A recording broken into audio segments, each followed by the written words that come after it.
So we live in this perception of a perception of ourselves. Hence, my identity is made by what my parents think I should be. My identity is made up by what my college or university thinks I should achieve. While you're living in that bubble and that echo chamber, getting to what you really want to do is impossible, because maybe that just doesn't fit. And I think so many people feel that way today, that they don't fit into the current education system. They don't fit with the 3 or 4 or 5 careers that you're taught exist. So that process of self-excavation and actualization first requires being exposed. You can't be what you can't see. And what we have to do in order to get to that place where we can take the keys and unlock the self-imposed prisons, or the prisons that we have given ourselves on the basis of what we have come to believe is our limitations, what we can and can't do. We have to let go of that. And I call it rewriting our agreement with reality. I will wake up with a new mindset for myself, for my future. The sky's the limit to your dreams. You can go beyond the stars if you make it up in your mind that you won't be stopped.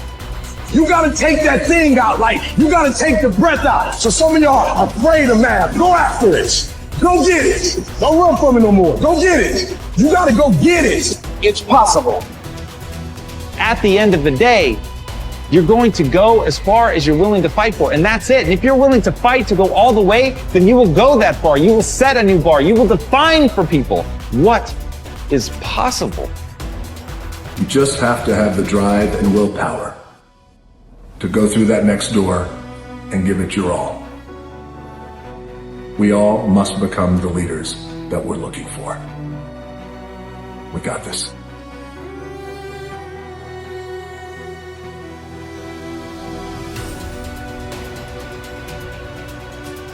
Men and women begin to become great only when they begin to take time by themselves to listen to their inner voices and organize their lives in such a way that their activities and relationships give them a deep sense of inner peace.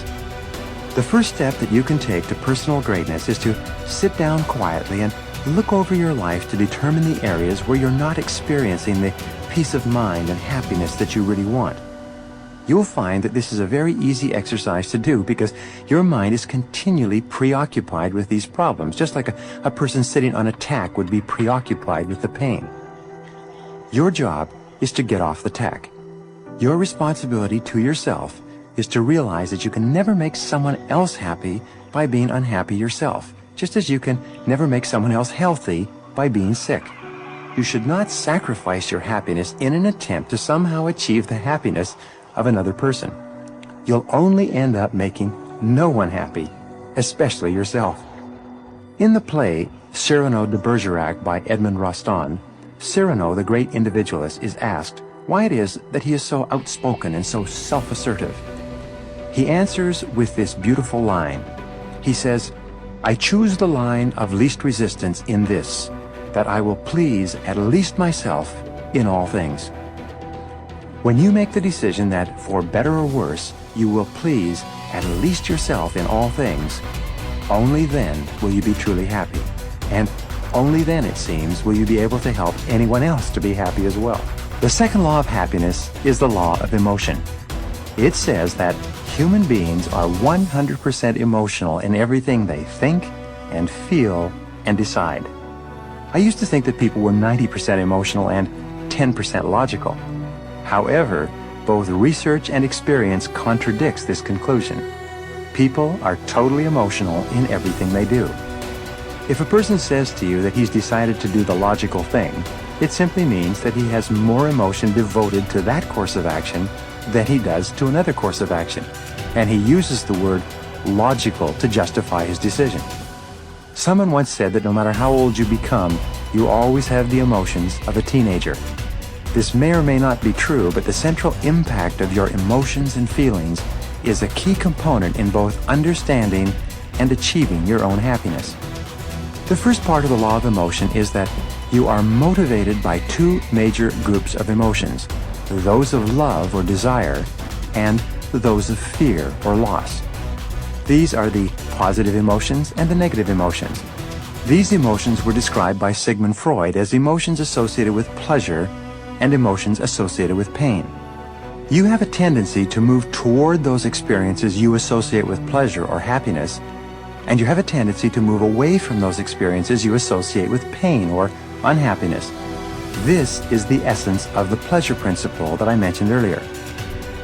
The second part of this law of emotion says that the content of your emotional life is largely determined by the thoughts you dwell upon most of the time. This is such a simple and obvious truth that it's often overlooked by most people. It simply says that if you think happy thoughts, you will be a happy person.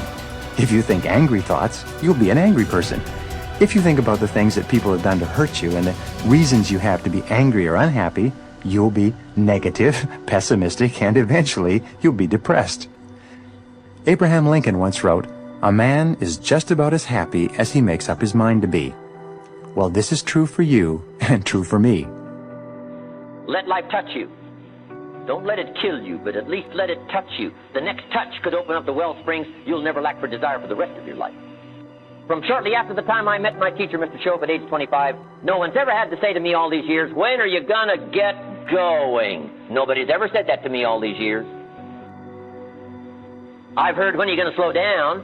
You're gonna have a heart attack and die. You can't keep up this kind of calendar." But nobody's ever said to me, "When are you gonna get going?" I'm asking you to keep searching for life experiences until you find one that lights your fires, until you will never lack for desire for the rest of your life, and nobody will ever have to say to you the rest of your life, "When are you gonna get off the couch?" Clue. Welcome all experiences. Don't put up the walls. The same wall that keeps out disappointment keeps out happy. Take the risk. And here's the last emotion that can change your life in a single day. It's called resolve. Resolve says, "I will." Two of the most powerful words in the language. I gave you the formula for disaster. Could, should, don't. Here's the formula for fortune. Should, could, will. I will. I should. I can, and I will. Two of the most powerful words in the language. I will. Benjamin Disraeli once said, "Nothing can resist a human will that will stake even its existence on its purpose." I'll do it or die. What a powerful set of words. The man says, "I will climb the mountain. They've told me it's too high, it's too far, it's too difficult, it's too rocky, it's never been done before." The man says, "Hey, it's my mountain, I'll climb it." Pretty soon you'll see me waving from the top or dead on the side, 'cause I ain't coming back. The best definition of resolve I ever got was from a junior high girl, Foster City, California. I love to talk to kids and ask them definitions. They come up with beauty. I got to this word and I said to the kids, "Who can tell me what resolve means?" Some didn't know and some tried. It was interesting.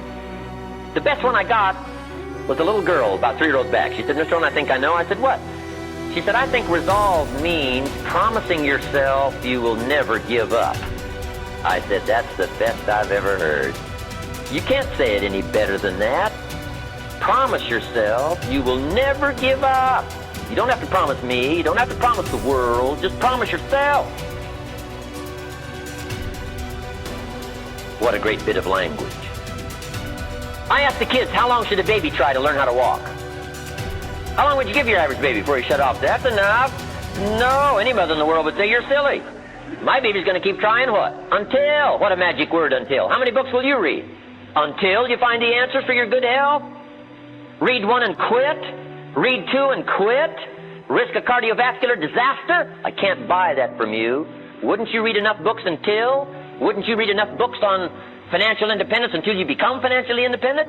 Wouldn't you read enough books on leadership until you become a leader? Wouldn't you read enough books on power until you got the power? Of course, why not? Don't settle for less. Use this little until phrase.